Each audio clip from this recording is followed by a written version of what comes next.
ओम जय श्री विष्णु, जय माता रानी। दोस्तों आपके अपने चैनल राधे श्याम में आपका बहुत-बहुत स्वागत है।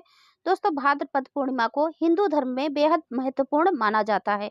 इसी दिन से पितृपक्ष की शुरुआत होती है। आइए जान लेते हैं कि सितंबर के माह में यह तिथि कब है और पूर्णिमा का व्रत कब रखा जाएगा और पूर्णिमा तिथि कब प्रारंभ हो रही है, कब समाप्त हो रही है, स्नान दान पूर्णिमा कब है और व्रत किस दिन रखें पूर्णिमा का, और सत्यनारायण भगवान का कथा और उनका व्रत कब रखें, और इस दिन घर में सुख समृद्धि के लिए हमें कौन सा उपाय करना चाहिए।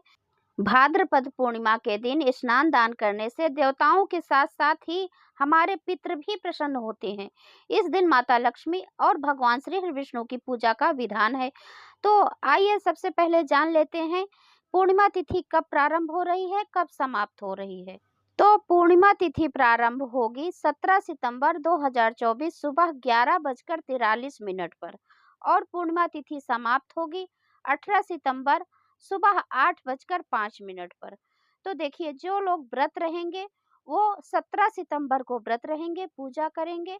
जो पूर्णिमा का व्रत रखते हैं या फिर भगवान सत्यनारायण का पूजा करते हैं, व्रत रखते हैं, कथा कहते हैं, तो उनके लिए 17 सितंबर को व्रत रखना सही रहेगा, क्योंकि 17 सितंबर को पूर्णिमा तिथि पर चंद्रमा व्याप्त रहेगा, जो कि पूर्णिमा तिथि के व्रत के दिन हमें चंद्रदेव को अर्घ देना बहुत ही आवश्यक रहता है, उनका पूजन करना भी बहुत जरूरी रहता है व्रत में।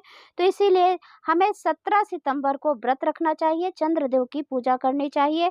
18 सितंबर को सुबह 8:05 तक पूर्णिमा तिथि व्याप्त रहेगी, क्योंकि उदया तिथि की पूर्णिमा 18 सितंबर को है, इसलिए इसी दिन पूर्णिमा तिथि मानी जाएगी। हालांकि जो लोग व्रत रखने वाले हैं, चंद्रमा की पूजा करने वाले हैं या फिर विष्णु लक्ष्मी पूजन करने वाले हैं, वो 17 तारीख को ये सब कार्य कर लेंगे।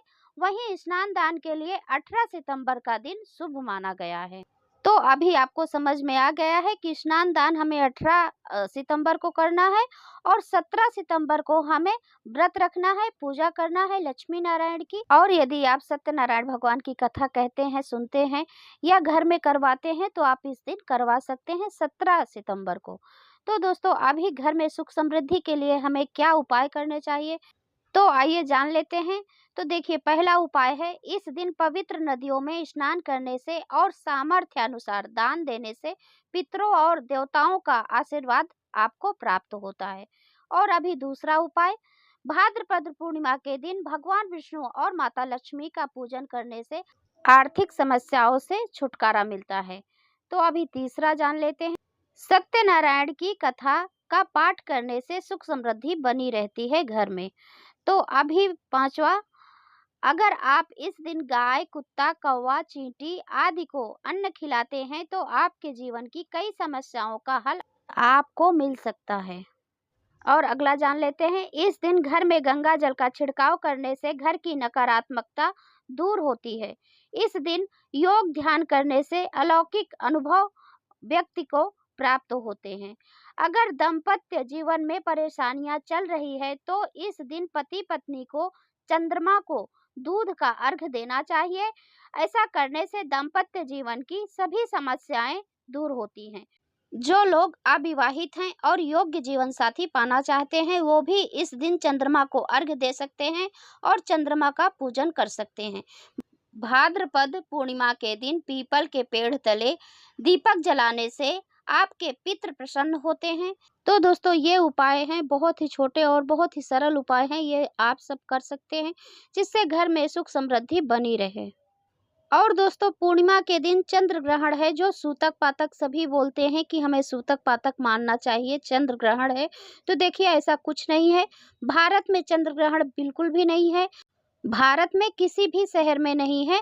तो इसीलिए हमें चंद्र ग्रहण का कोई भी टेंशन नहीं है, आपको सूतक पातक मानने की कोई जरूरत नहीं है। देखिए, सबसे पहले यही है कि चंद्र ग्रहण है और सुबह पड़ रहा है 6:14 से शायद। तो देखिए, सुबह तो चंद्रमा रहते नहीं है और सूर्य देव जी रहते हैं सुबह, तो इसलिए भारत में जब सुबह चंद्रमा ही नहीं रहते तो ग्रहण पड़ने का तो कोई सवाल ही नहीं है। तो इसीलिए आप लोग एकदम टेंशन मत लीजिए, क्योंकि ये चंद्र ग्रहण बाहर है, विदेशों में है और अपने भारत देश में नहीं है।